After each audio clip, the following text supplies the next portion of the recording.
Este dia de intenso calor, por acaso aqui até não se está mal. E neste dia em que vocês decidiram não ir à praia para estar aqui, é bom sinal. Neste dia nós começámos amanhã com louvor musical, juntos dizendo coisas muito fortes mesmo. Declarámos o amor que temos por Deus. E tenho a certeza que vocês não fazem isto de ânimo leve para qualquer pessoa que esteja à vossa volta. Declarar o amor por alguém não é uma coisa que se faça assim de ânimo leve. Nós acabámos de fazer para Deus. Também acabámos de dizer que Ele é tudo para nós. Palavras muito fortes, mesmo. E nós sabemos que boa parte da nossa canção não tem a ver com uma realidade já presente na nossa vida, ou uma boa parte das letras que cantamos aqui, não tem a ver com uma realidade já presente na nossa vida, mas tem a ver com uma oração que nós fazemos. Louvar é também orar. É pedir, é interceder ao Espírito Santo para que isso passe a ser uma realidade na nossa vida. Quem disse que a vida cristã era fácil, enganou-se. Eu acho que já vos disse isto, um conhecido meu, quando introduz a fé cristã a alguém, porque se nós conhecemos a fé cristã é porque alguém a introduziu para nós, não é? Ele pergunta primeiro, tu tens a certeza que queres saber disto? A primeira coisa que ele pergunta, ele assegura-se. Tu queres saber mais acerca disso? Tens a certeza? Olha, porque isto é violento. Isto é o que ele diz, isto é violento. Fé cristã, violento no sentido em que é pesado, não é fácil. E porquê é que não é fácil? Porque é o confronto com o nosso pecado. E nós não estamos habituados a confrontar o nosso pecado. Então, nesta manhã, neste dia de sol, e neste período que tem sido o verão, apesar de estarmos na silly season, na época parva, numa tradução mais direta dessa expressão em inglês, em que tudo é assim mais suave, mais leve, nós temos vindo a trazer uma série de sequências de temas aqui que são tudo menos leves. Então, nesse sentido, nós não estamos a adequar os nossos temas à época em que estamos. Então, revendo um bocadinho o que nós temos falado aqui, iniciámos depois de acabarmos, exatamente quando acabámos o livro de Gálatas, e o estudo do livro de Gálatas, nós falámos sobre já termos a salvação, esse imenso presente, o maior presente que alguém poderia ter, o maior tesouro que alguém poderia ter, mas muitas vezes, em vez de o tratarmos como tesouro, nós procuramos a satisfação noutras coisas. E estamos profundamente insatisfeitos. Salvação e satisfação. Depois, falámos sobre o facto de vivermos numa sociedade que nos educou para procurarmos a felicidade a todo custo. E nesse sentido, vimos a diferença que há em procurar a santidade e a felicidade. Santidade e felicidade coincidem quando a santidade não é sacrificada ao altar da felicidade. Colocar a santidade acima da felicidade. Então aí sim encontramos a verdadeira felicidade. Depois percebemos também que, apesar de termos a tendência de achar que a nossa vida se realiza se alcançarmos sucesso, fama, eu também diria poder, de alguma forma, sucesso, fama, nós vimos que o caminho do Evangelho é o caminho do serviço, que é um caminho de ser um caminho, em vez de ser ascendente ao sucesso, ele é descendente para o serviço ao outro. Depois vimos que o pastor Pedro pegou na parábola do filho pródigo e demonstrou que a verdadeira satisfação está quando nós estamos com o Pai. Está no colo do Pai. Essa é a verdadeira satisfação. E hoje vamos voltar a esta sequência e vamos voltar a falar novamente de serviço. Mas agora a pergunta é, agora que nós já entendemos que a fé cristã é um caminho descendente para o serviço, porque foi isso que Deus fez connosco, agora a pergunta que se coloca é servir quem? Servir quem? Então vamos abrir em Mateus 20, 25 e 28. Tanto o Armando como o Jorge já leram estes textos. Agora podemos lê-los novamente para voltarmos a entrar e concentrarmos no texto. E em Mateus 20, nós temos um texto onde Cristo, para corrigir uma situação dos discípulos, torna mais uma vez muito clara qual a sua missão e qual a nossa missão enquanto discípulos de Cristo. E diz assim, acho que vou tirar isto, desculpem lá. E diz o seguinte: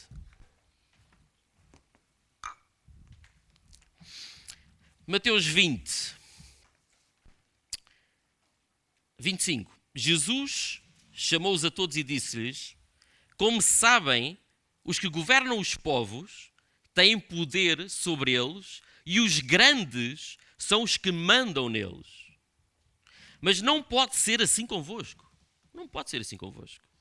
Pelo contrário, aquele que quiser ser grande, ponha-se ao serviço dos outros.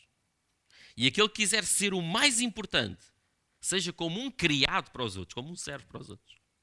E depois Jesus Cristo termina esta lição aos discípulos dizendo-lhes: mas também o Filho do Homem não veio para ser servido, mas para servir e dar a sua vida como resgates por muitos. Deus, que é Deus, o Criador de todas as coisas, na sua encarnação,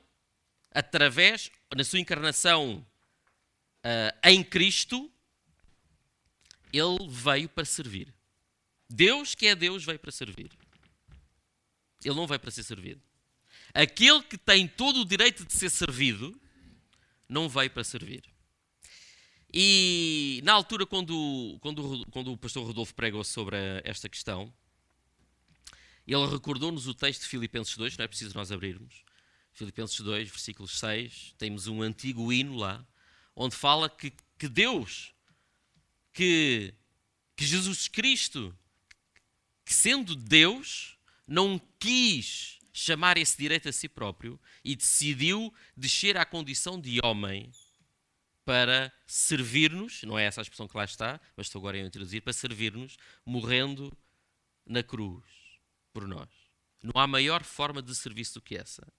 Como o próprio Cristo uma vez disse, quando um amigo está disposto a dar a vida por outro amigo.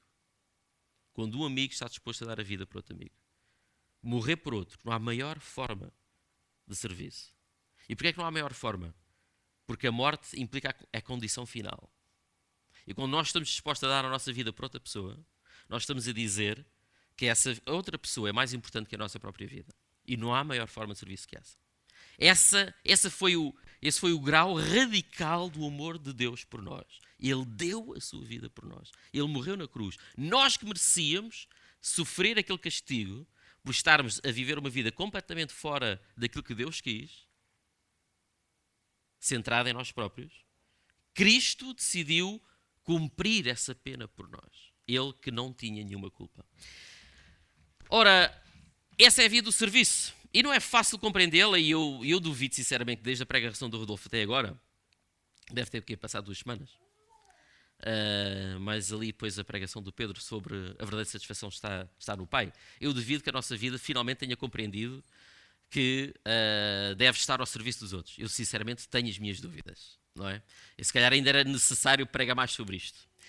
E eu hoje vou falar um bocadinho mais sobre isso, mas quero avançar mais um bocadinho para esclarecer um problema que acontece na nossa cultura, que tem a ver com nós pensamos em servir os outros, nós normalmente selecionamos a quem servir. Quando nós finalmente compreendemos que o caminho da nossa vida não está em servir o nosso próprio umbigo, e quando finalmente nós compreendemos que a verdadeira satisfação está em servir os outros, mesmo assim ainda se coloca a questão de servir quem, e fazemos aqui uma seleção. E eu gostaria de vos recordar uma mudança que houve na nossa cultura tão grande, tão grande, tão grande, que nós às vezes nem nos apercebemos que ela aconteceu, desde o tempo em que Jesus Cristo viveu aqui na Terra, até aos dias de hoje. Então vamos lá abrir no outro texto que foi lido, que é Mateus 19.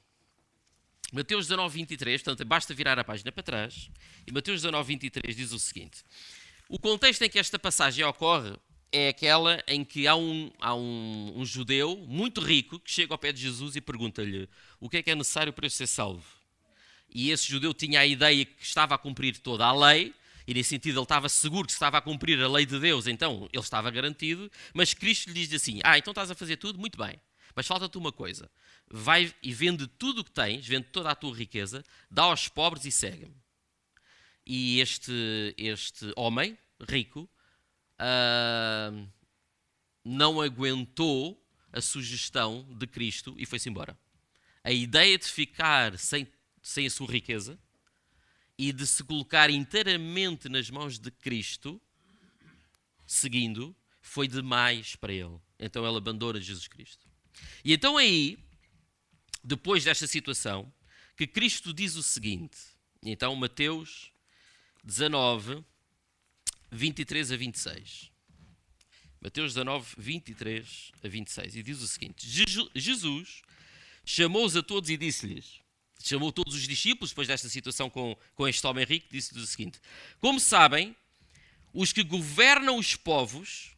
desculpem, estou no 20, desculpem, estou no 20, era outra página, 23, Mateus 19, 23. Jesus disse então aos discípulos, notem bem o que vos digo, é muito difícil um homem rico entrar no reino dos céus. É muito difícil um homem rico entrar no reino dos céus. Versículo 24. E digo-vos ainda, é mais fácil um camelo passar pelo fundo de uma agulha do que o rico entrar no reino dos céus. Versículo 25. Os discípulos, ao ouvirem isto, ficaram muito admirados e perguntaram, nesse caso, quem é que se pode salvar? Ou seja, se é assim, então mas quem é que se pode salvar? E terminamos então a leitura no 26. Mas Jesus olhou para eles e garantiu, isso de facto para os homens é absolutamente impossível, isso é impossível. Mas para Deus todas as coisas são possíveis. Quando nós lemos este texto, nós temos uma espécie de tremor aqui no nosso cérebro. Porque nós não conseguimos entender bem o que é que está aqui a passar. Então, os discípulos estão admirados de Cristo chamar a atenção para o facto do dinheiro, muitas vezes, tornar as pessoas de tal modo gananciosas, sabem, não é? Estava a faltar o termo. Sim, autossuficientes. Como? Forreta. Sim. Não, é exatamente isto que eu estava a tentar procurar. Forretas, nós temos, mão de vaca, será? Não é? Também temos outras expressões, não é? Também temos outras expressões. Avarentas, exatamente, exato. Para nós isto é tão óbvio, que quando nós olhamos para a pergunta dos discípulos, ficamos a perguntar, mas porquê é que eles reagiram assim?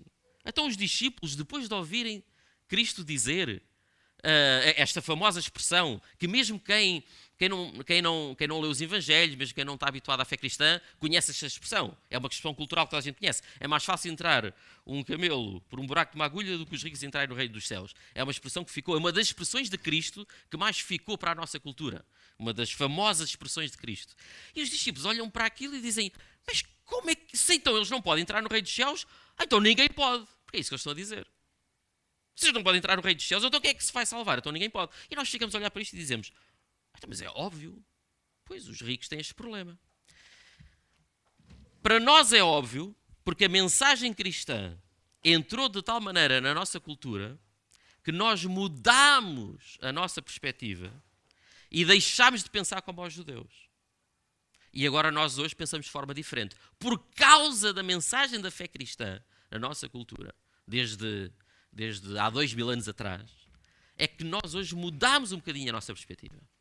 E o que é que a mensagem da fé cristã fez? Vocês podem abrir na carta de Tiago, que é um texto muito conhecido, logo no primeiro capítulo, no final do primeiro capítulo. Vocês não quiserem abrir, não ouçam só. No último versículo, o pobre, o fraco, a pessoa com dificuldades ficou de tal maneira no centro da mensagem cristã, em oposição talvez ao rico, que Tiago, na carta ao Tiago, chega ao ponto de dizer, portanto, Tiago 1, versículo 27, chega ao ponto de dizer que a pura e verdadeira religião diante de Deus, nosso Pai, é esta: cuidar dos órfãos e das viúvas nas suas dificuldades e afastar-se da corrupção do mundo. A mensagem da fé cristã é tão centrada no fraco, em oposição ao forte, ao rico, que Tiago chega ao ponto de dizer que a verdadeira religião é cuidar dos órfãos e das viúvas. Talvez no tempo em que ele escreveu esta carta, era claramente o maior drama social daqueles tempos. Os pais morriam muito cedo, o pai morreu muito cedo, o pai muitas vezes era a única pessoa que colocava dinheiro em casa, então a morte de um marido era dramática, porque quer dizer que colocava a família na pobreza. Os filhos podiam ser abandonados pelos pais em qualquer momento, sem nenhuma consequência, naquele tempo, há 2000 anos atrás. Enfim, era uma situação dramática, uma situação social dramática, a situação dos órfãos e das viúvas. Tiago compreendeu de tal maneira a mensagem do Evangelho que ele chega ao ponto de dizer isto. Então o que é que havia no tempo dos judeus? O que havia no tempo dos judeus, para justificarmos aquela reação dos discípulos, então se o rico não pode entrar no reino dos céus, então ninguém pode. O que acontecia no tempo dos judeus era o seguinte: a religião judaica ligava de forma como uma aliança inquebrável a noção de espiritualidade e a noção de pureza física. Para um judeu, alguém que fosse puro no seu interior tinha também de ser puro no seu exterior. O judeu era assim que ele foi, e muitas vezes modificando a palavra de Deus que ele próprio tinha recebido. Ele foi modificando essa palavra em termos culturais e acabou por entender a mensagem relativamente à espiritualidade, não como algo no interior, mas como algo que se via apenas no exterior. Os rituais de purificação, no tempo em que Jesus Cristo viveu, eram de importância fundamental. Alguém, por exemplo, como aqui, que aparecesse, sei lá, aqui eu diria, e às vezes nós também já passámos por essa fase, eu agora não quero estar aqui a abrir, se alguém não aparecesse aqui engravatado, seria mal visto. Porque isto era um momento muito importante. Naquele tempo não era engravatado, naquele tempo era limpo. Se alguém não aparecesse completamente limpo, impecável, então ele estava também impuro no seu interior. E reparem que, em termos das consequências desta mentalidade, isto era terrível para aqueles que eram mais pobres. O cego que andava a pedir no caminho, e o caminho não era alcatroado, o caminho era todo cheio de pó, não havia alcatrão naquele tempo, aquele estava a pedir no caminho, estava sujo também de estar a viver ali no caminho. Ele sentado, não é, ali a pedir todo o dia. E a apanhar com o pó de todas as pessoas que passavam e que levantavam o pó para cima dele. Como é que ele alguma vez poderia estar limpo? Muitos deles não tinham casa para viver. Não tinham como se lavar. Foi um problema de tal maneira no judaísmo que os judeus começaram a construir autênticas piscinas públicas. Às vezes nos filmes nós ouvimos muito falar das piscinas dos romanos, não é? Públicos, os banhos públicos. Mas os judeus também tinham isso. Porque eles davam muita importância à pureza exterior. Em Jerusalém, há pelo menos duas piscinas conhecidas. Uma a sul, a piscina de Siloé, e uma a norte, a piscina de Betsaida, que basicamente elas são quase o dobro de uma atual piscina municipal. Dependendo da piscina municipal, há municípios que têm piscinas enormes, mas ela pode-se considerar o dobro, elas podem-se considerar o dobro do tamanho das atuais médias das piscinas municipais. Isto acontecia há 2000 anos atrás, eram enormes. Depois estas piscinas tinham uns degraus, tinham uma espécie de 4 degraus para baixo, depois uma rampa, depois mais 4 degraus para baixo, depois outra rampa, porque à medida que as águas iam baixando das piscinas, as pessoas podiam, na mesma, entrar dentro da piscina e lavar-se. Por isso é que elas tinham estes degraus. Não eram piscinas como as nossas, que é para mergulhar. Aquelas era para descer o degrau e ir-se lavando. A piscina de Siloé tinha degraus a toda a volta, uma coisa enorme, tinha degraus a toda a volta. A de Betsaida tinha só piscinas de um lado. E o resto, a água ia baixando e as pessoas iam descendo para se lavar. As pessoas que de facto tinham dinheiro para ter uma casa, normalmente construíam ao lado da casa um sistema de captação de chuvas para terem a sua própria piscina de purificação privada. Em Tomar está a mais antiga sinagoga de Portugal. Não sei quem é que aqui já foi visitá-la. Eu só fui lá este ano, pelo seminário teológico, e foi interessante. Entrámos lá na antiga sinagoga, tivemos lá uma pessoa a explicar-nos. Ela é do século XV, é a mais antiga sinagoga em Portugal, mas ao lado da sinagoga, está exatamente uma piscina destas, muito mais pequenita, mas mesmo ao lado dá para espreitar por uma porta, que aquilo ainda está em obras, dá para espreitar por uma porta e dá para perceber o buraco que eles usavam e a rampa para entrar para fazer estas lavagens ritualistas. Então percebemos agora, para um judeu, o rico estava muito mais seguro da sua salvação do que uma pessoa de poucas posses. A mentalidade era completamente diferente da nossa. Radicalmente diferente da nossa. No judaísmo, o rico, porque ele tinha posses para se purificar, ele poderia ter maior probabilidade de cumprir toda a lei e, portanto, estar nas boas graças de Deus. Vocês agora percebem a revolução que Jesus veio operar. Jesus veio chamar a atenção para aquilo que verdadeiramente a palavra de Deus estava a dizer. E estava a falar da nossa purificação interior. Não era a nossa purificação exterior, como os judeus há 2000 anos atrás pensavam. Interior. Isto em relação aos judeus. E nós agora? É curioso, porque à medida que os tempos vão passando, nós vamos criando os nossos próprios mitos. Se há 2000 anos atrás os judeus não entenderam a palavra de Deus e começaram a confundir pureza interior com pureza exterior, hoje, apesar de nós compreendermos que a mensagem da fé cristã se dirige principalmente aos mais fracos, também já pervertermos a coisa. E nós temos dificuldade em entender a quem é que nós servimos e porquê é que nós servimos as pessoas mais fracas. Se o problema dos judeus há 2000 anos atrás era confundir a pureza interior com a pureza exterior, hoje, devido à mensagem da fé cristã, nós achamos que o fraco, por ser fraco, ele é bom. Hoje, nós achamos, tendo em conta que a verdadeira religião é ajudar os órfãos e as viúvas, o órfão e a viúva, só por serem órfãos e viúvas, são pessoas virtuosas. São pessoas que merecem o nosso serviço. E mais uma vez, nós estamos a cometer um erro.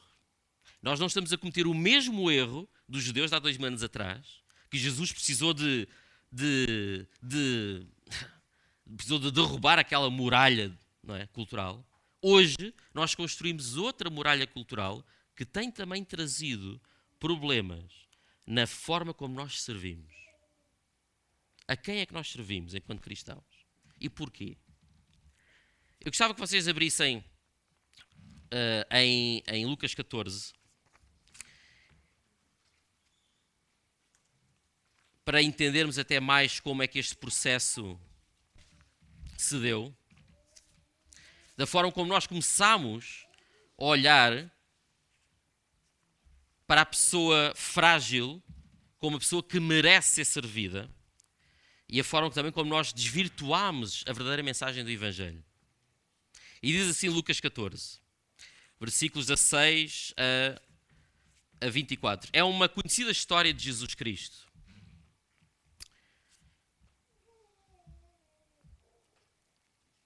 No versículo 16, Jesus conta a seguinte história. Jesus contou-lhe o seguinte: um certo homem preparou um dia um grande banquete e convidou muita gente.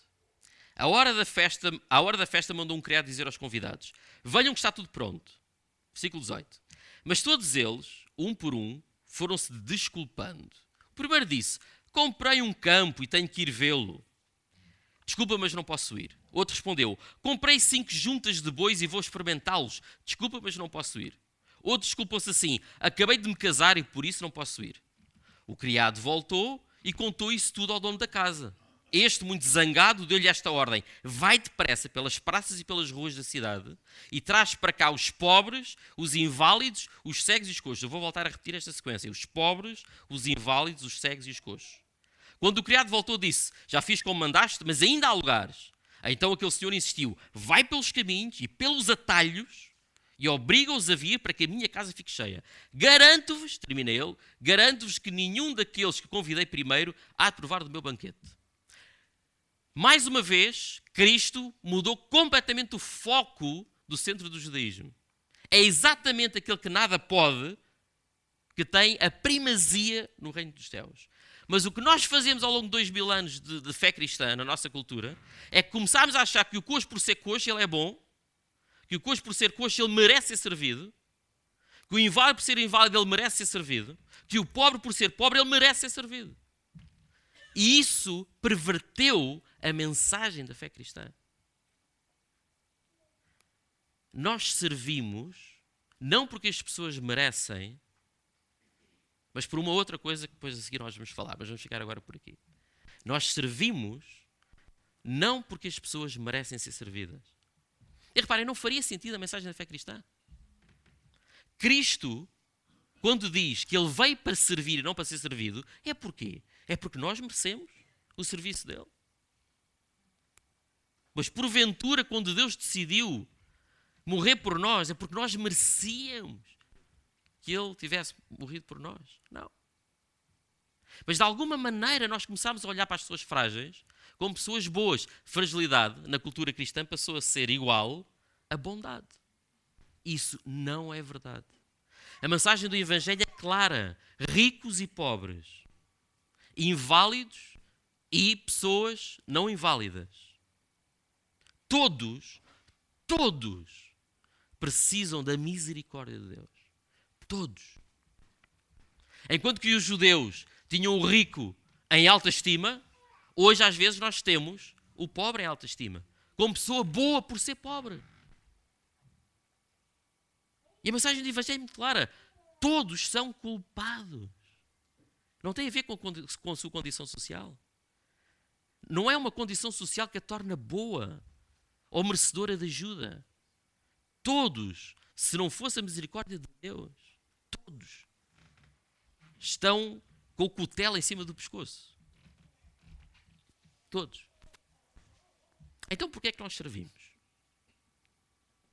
Porquê é que nós servimos?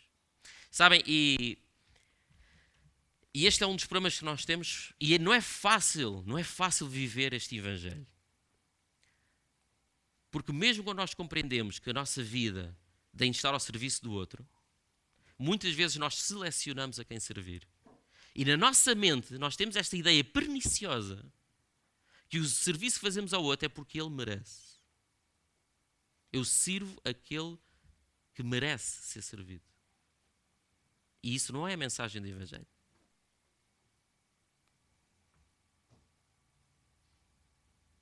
A mensagem do Evangelho é servir até aqueles que não merecem ser servidos. Vocês sabem, uma das experiências que mais me fez, enfim, que me criou assim alguma introspeção foi a partir do Serve the City. E já me tinha acontecido antes, mas os jantares comunitários do Serve the City voltaram a reavivar essa memória. Vocês sabem, os jantares comunitários é um espaço onde se montam mesas para 200 pessoas e pessoas de diferentes fragilidades sociais ficam ali sentadas para poder comer juntamente com pessoas que não participam dessas fragilidades sociais. Porque todos nós participamos de outro tipo de fragilidades interiores, mas isso é outra coisa. E às vezes é duro ver as pessoas que não, os voluntários que não necessitavam de estar ali, que estão a dar do seu tempo, do seu dinheiro, a servir pessoas que eles não tinham nenhuma obrigação de servir, e mesmo assim, as pessoas estão a ser servidas, estarem com exigências e com uma postura nada positiva. Isso chocou-me o coração. Eu dou os exemplos, como por exemplo, que é isto? Salada aqui? Eu não gosto que a salada toque no arroz.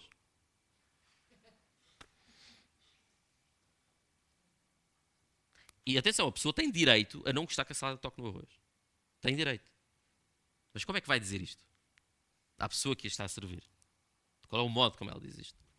Isto é apenas um exemplo, não vos quero falar dos mais problemáticos. Eu já vi falta de gratidão em quem está a ser servido que é difícil de compreendê-la. É mesmo difícil de compreendê-la. A falta de gratidão a quem está a ser servido. Mas e daí? E daí? Porventura, Deus esteve à espera que nós mudássemos de atitude para morrer por nós? Porventura, Deus esteve à espera de um sinal de reconhecimento da nossa parte para Ele morrer por nós? Não esteve. A mensagem do Evangelho, de facto, não é fácil. De facto, aponta ao serviço como caminho da felicidade, mas é um serviço que é um serviço a todos aqueles, a todos, até aqueles que não merecem ser servidos. Quem são os coxos? Quem são os inválidos que estão à nossa volta? Quem são as pessoas à nossa volta que, apesar de não merecerem ser servidas, elas precisam mesmo que nós possamos ser a manifestação de Deus nas suas vidas? Quem são? Como é óbvio, eu já estou a sair aqui um bocadinho do fator social.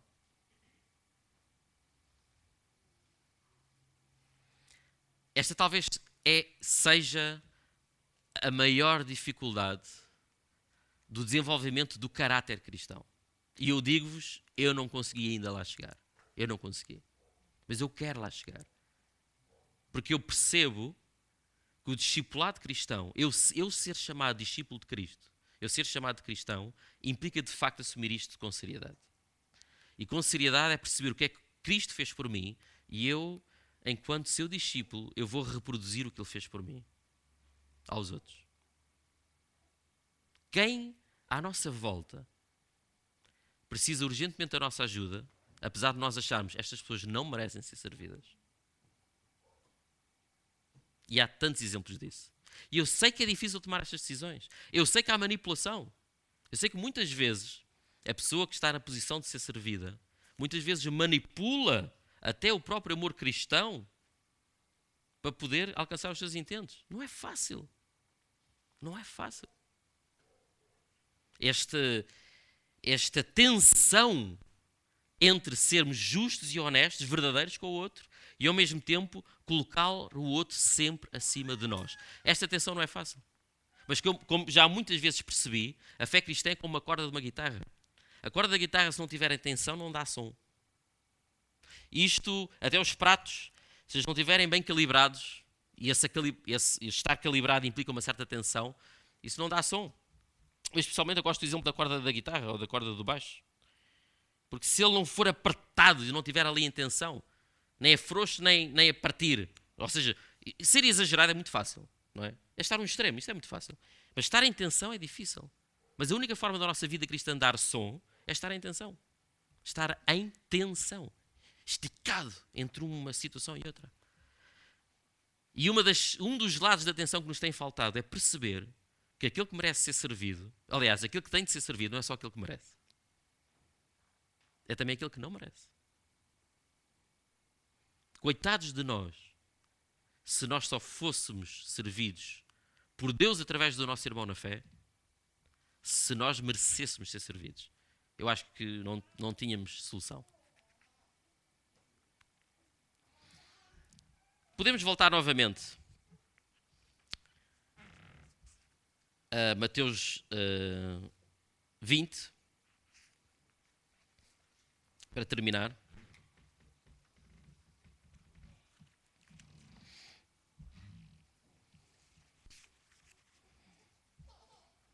E o versículo 28, de facto, é muito claro. Pois também o Filho do Homem não veio para ser servido, mas para servir e dar a sua vida como resgate por muitos. A tarefa do serviço é uma tarefa difícil, que implica colocar o outro acima de nós. Implica, se eu quero alcançar a primazia, então não importa ficar na última fila.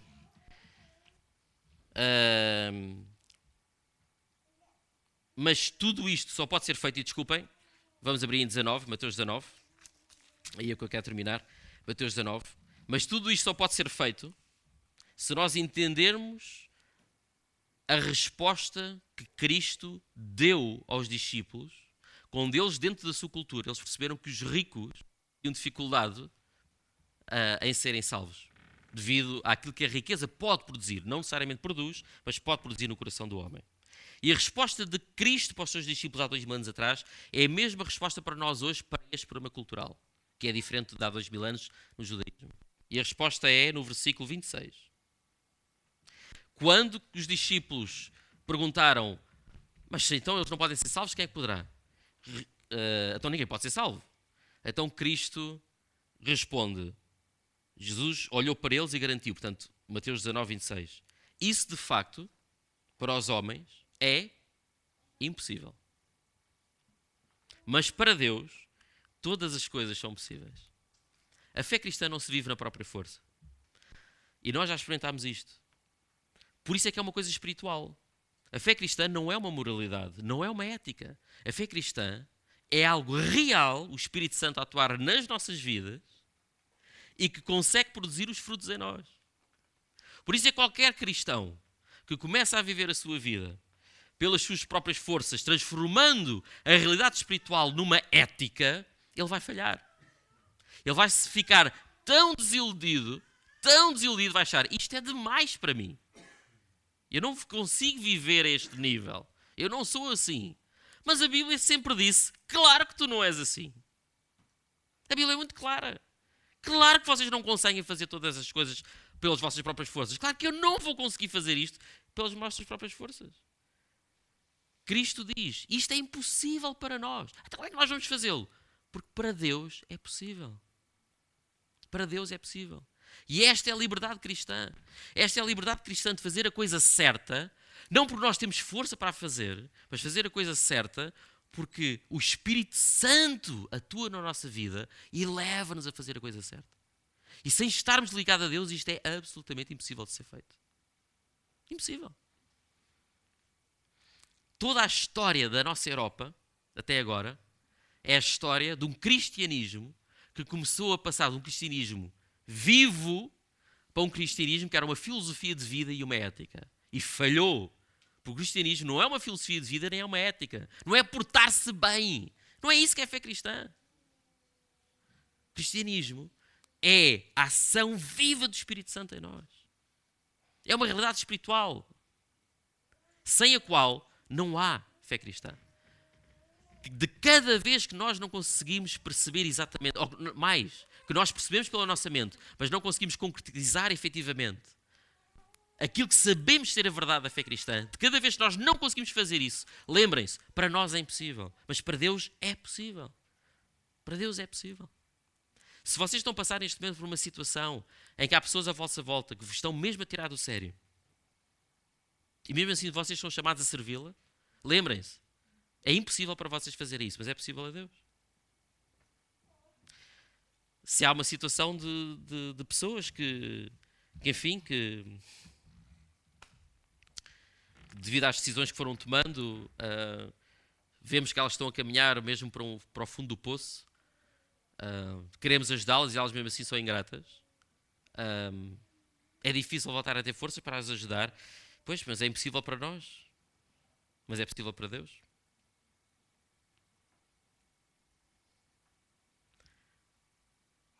Nós servimos não só quem merece.